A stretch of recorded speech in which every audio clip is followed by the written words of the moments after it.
Joanna is going to talk about her experience with microcode, finding a job, and after that, we hope to have another student. And Marcella is going to talk about changing careers into tech and landing a job at ThoughtWorks and the whole process around that. And at 2 o'clock, we have to sort of move. They will be here, so if you have questions and stuff, you can ask them questions now, but you can also chat later because we have the time till 5. I'm here today just to share a little bit about my professional path with you and how I landed my first job. So first of all, I want to put a little bit of context on this. I was born and raised in Romania, and I left my home country at 19, and been spending my whole adult life here in Spain. I have all sorts of degrees, and I have worked pretty much everything here. I worked as an au pair, as a waitress, as a customer service agent. The past years, I was an administrative. And in 2020, I actually got so bored and unhappy at my job that I decided to leave.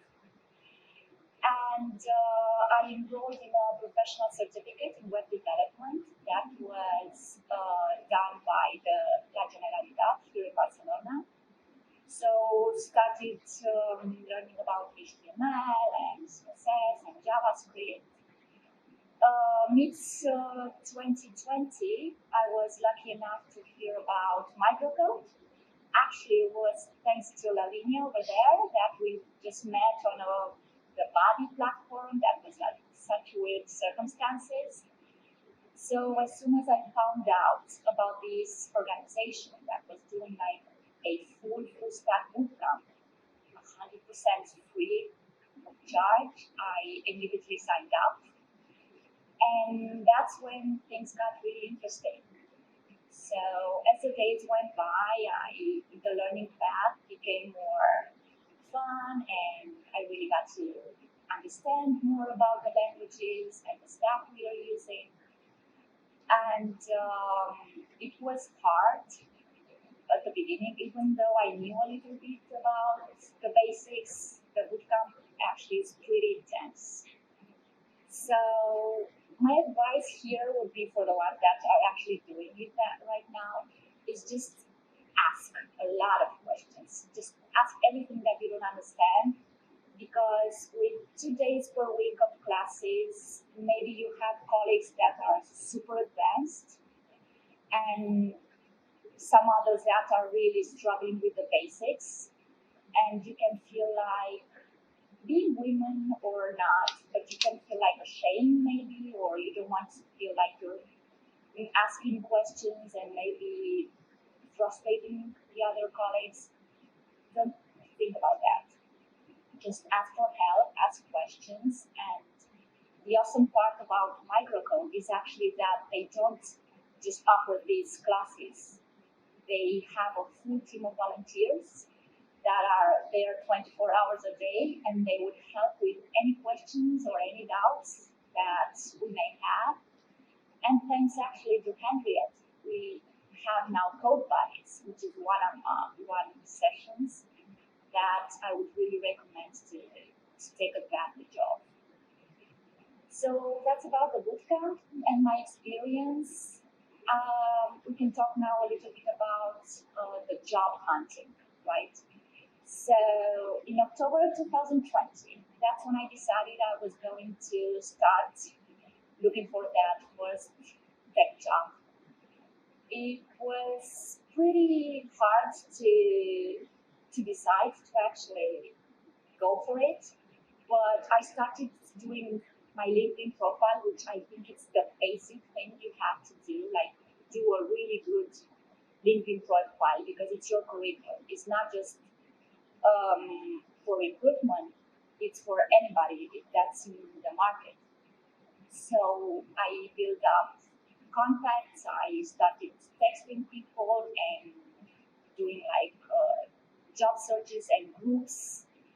I think it's really important, for example, on LinkedIn to have a very good headline and to have a very good section and about me section, because recruiters are actually looking for keywords, and that is your CEO. So take advantage of that, build your own network, reach out to people that are students like you, that are in development like you. And thanks to LinkedIn, actually now I have recruiters texting me for offering me like jobs, and that's amazing because I'm just 1 year old, in this tech world.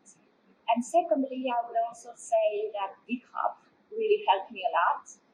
With the bootcamp, you will do a lot of exercises, and they will all be pushed on GitHub, so you have that going on for you. But what I found in my interviews, I did get a lot of question, what exercises or what things are on your GitHub that are besides the bootcamp.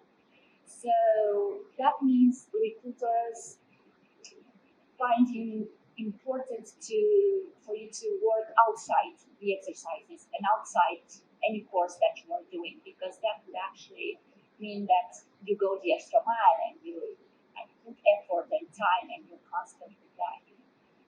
So LinkedIn and GitHub would be really important and constant. If you are looking, if you think that you're like 50% ready to start looking, then you have to be really constant also. I would have a day per week just to send commitments. I'm on all the platforms that you can imagine, and I would just apply online on everything. And for companies that I would actually find interesting, I would email them directly. So that's in October I started, and in November mid-November and December I actually started an internship. It was my first tech job, my first break, and I was there for about 2 months as a front-end, working with stacks just like React, which you will learn, awesome framework. And in that company, they actually gave me the opportunity to do project management tasks, which I would lead with their team. And I got to learn a lot, even though I didn't get an official job offer from them. That didn't matter because they helped me get my foot into this world and into the tech opportunities. So 3 weeks ago, thanks to microcode again, we had what you would say, interviews, like quick job speed dating interviews. And I have to say that for the past 2 weeks, I've been working actually as a front-end developer. It's just a part-time job, but it's still amazing. And we are using a lot of stacks that's related to React and Strapi and WordPress actually also. So it's basically all about, even if you're not sure, even if you're not, do you think that you can see like seniority or just senior jobs offered, just apply and try out and be constant and ask for help. And even with the technical interviews, I had help on one-on-one code buddies, and basically this has brought me here, which I think it's an amazing path. If you really like it, or if you're not maybe as sure, just here the CodeWomen can help you, and any questions or any help you have, you can reach out anytime with us. So that would be it basically for me. I don't know if anybody has some questions or Feel free, ask Joanna anything you would like to know. about the bootcamp, or I don't know how. I would like to ask you about the interviews, because you Yeah. said that you got the part-time, so firstly, congratulations for that. Thank you. Did you, what's your advice regarding how honest should we be in terms of the experience? Although they do know that, okay,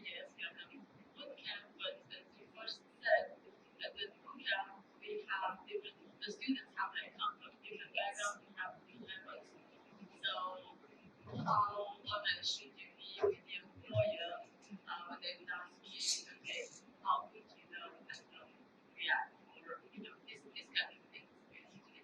For me in particular, I took everything I learned in the bootcamp, but as I was saying before, I did a lot of exercises and I was coding all day long. I focused mainly on React, for example, but you don't have to choose your framework of preference, but do exercises and do small projects that will actually help you practice what you are learning outside the bootcamp.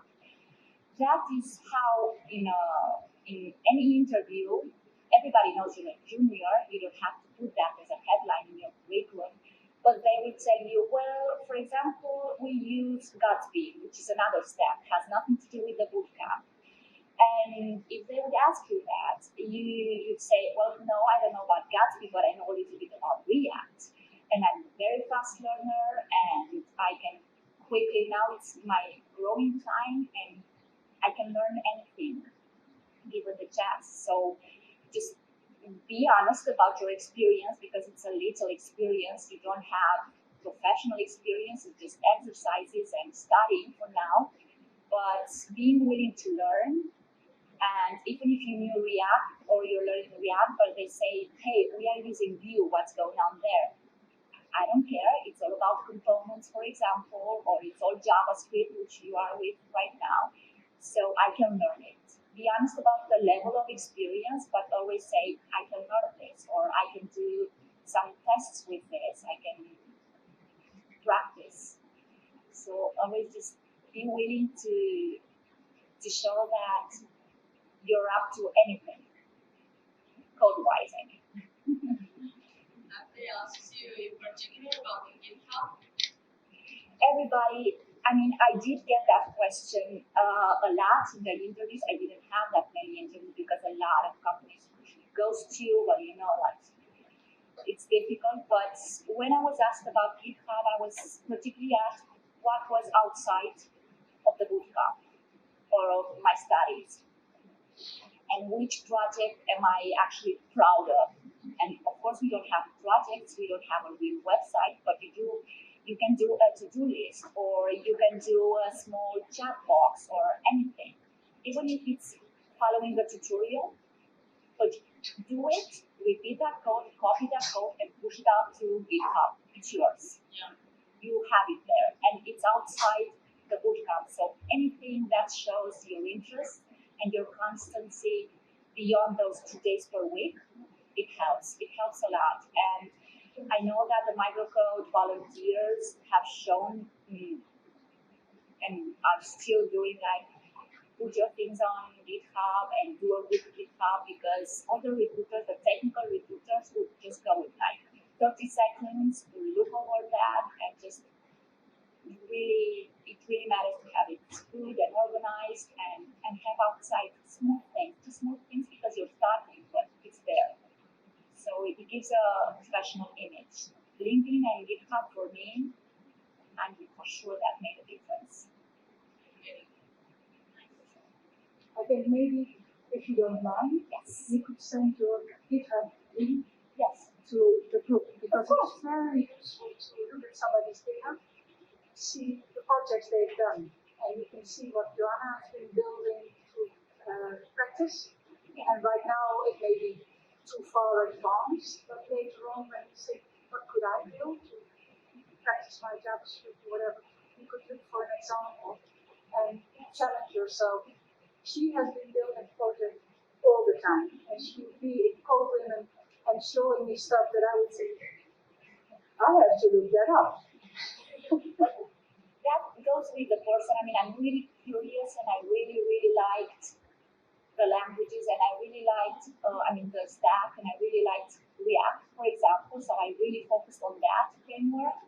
All my projects at the moment are React, even though because I started in a process in a company where they were working with Vue, I actually switched for a few weeks and tried to do things in Vue just to show them that, hey, I don't care about React. I mean, I'm not just React. I can do UA, just show that. Well, you're a junior, so obviously you want to learn anything and everything, right? That's the exciting fact when you're a junior, because a senior would stick to whatever they know and they don't need to hunt for jobs, right? But us as juniors, we just have to keep on learning and ask for help, and or the one-on-ones and the code buddies are awesome for me. I mean, I still have one and I'm finished with the bootcamp, but I'm still gonna go on a weekly basis and have a one-on-one, because besides my job, I'm still doing projects because I want to keep on learning. So I think that's really, really important. And that's possible with the code buddies. If they are willing, if your code buddy has time and is enthusiastic, they will help you even after you graduate. That's a possibility. I want to ask you one thing. Can you explain what stack means? Because not everybody here will understand. Oh yeah, sorry. So the stack is whatever frameworks that the companies are working with. JavaScript is obviously necessary, but then we would say, and it's an interview question also, which stack do you use when we are talking about React or Vue or Angular or whatever backend? You'd say Node.js or MySQL. All those, that's a term just to say what frameworks and libraries they are using. That's basically it. What you are learning in the bootcamp is what they call the MERN stack. Yes. No, I'm sorry, MERN stack. Yeah. It's PostgreSQL, that's the database. It's Express, which is a platform for JavaScript, for the backend. It's React, which is frontend, and it's Node.js, which is also backend. You don't have to know all of that, but I remember from my starting to code that I didn't understand what they were talking about with stack. Yeah. But it means all these tools that help you to run a website, and that can be very different. You can have Python, you can have JavaScript, you can have A lot of Vue, like you just said, and they make abbreviations. They make like the MERN stack, and then you should know it's Mongo and Express and React and Node. So that is something to keep in mind. You don't have to know it now, but if you see it somewhere that you think, like, what is that? It's something that is used to define it. Also with projects that they would say, we're using the MERN stack, so you have to know the MERN stack, something like that. And the stack is literally, it's stuff that's on top of each other. Yeah. And for example, this bootcamp is FullStack, but I am not looking and I am not working as a FullStack. I'm working as a frontend because that was a personal choice. It's just that I like it better for now, and I have like a clear career path, and I want to start with frontend, focus on that, get good at that, then switch to full stack, then afterward be a project manager. So 5 years plan, and I'm sticking to that. But you are doing a full stack, so you can take advantage of that, and you can be an awesome full stack after 8 months of coding. It's a great bootcamp and it's really intense, but 8 months is a lot, and it's enough if you're constant and obviously some of you are working maybe and it's difficult. I know I had the luck to say that I was just focusing. I spent all 2020 just focusing on studying, so that helped me a lot to do all these projects because I had the time, which is not usually the case. But still, you can find a few hours a day or a week to do something on the side, to have a one-on-one, to look maybe pair up with colleagues, to pair up on doing something outside the bootcamp, just learning or being here and doing something. It's all about the constancy and you have this, you got it. I mean, anybody can do it. I did it, and I have no technical background, so. You're curious? Sorry? My LinkedIn. Oh, I can share that with you also. So I started I really had a clear idea of what the importance of LinkedIn. So that was my first thing which I started with when job hunting. And the headline and the about me section is really important because all the keywords are there. help you. It's like the CEO of the LinkedIn, right? And I started sending requests, friend requests, to people that were students, people that were working already as developers. And in a few months, I got like 1,000 contacts, which is not about the number, but it's about the value you get from those contacts. So I am really, I'm pretty active on LinkedIn. I comment things on my contacts. I like those things because every like, all your social that can see that. And I try at least once a week to share some valuable content, which is not content that I'm writing because I'm not that good at these technical skills, but I do a lot of research and I try to read a lot about what I'm interested in, which again, yeah. So I share content on my LinkedIn, and I think that brings up value also because it shows that you're constant, it shows your network, that it's people that don't know you, but it shows that, hey, this girl maybe knows about React, so maybe they can reach out, or maybe you can have questions, or now I have a lot of recruiters in my context. It's just a really amazing platform to be in, but it's all about the image, and it's a technical label for starts with your image and the professional image you want to give of yourself. So I think it's easy to do, and there are volunteers on MyGlocal that help you with that. So even for people that like me switch careers that have nothing to do with technical, they can help you express better English, in better suitable way. And why did you change? Why this? And why do you fit now in this technical work? So take advantage of all the volunteers. There are a lot of people there just waiting to help out. It's amazing. Well, we have a speaker, like I said, at 2 o'clock, and we have asked her to go into that a bit, how you would reframe the skills that you have from previous experience and that are not necessarily technical, but could be interesting for a company who's looking for tech people, like project experience, for example. Yeah. You can put that on your CV, even if it's a project experience when you were nursing or working in a call center. That kind of experience counts. So she's going to talk about that later on. I wonder, Amanda Maya was going to speak. Yes. Is that a good idea? And you can still check with Joanna because you're staying for a bit. Yeah.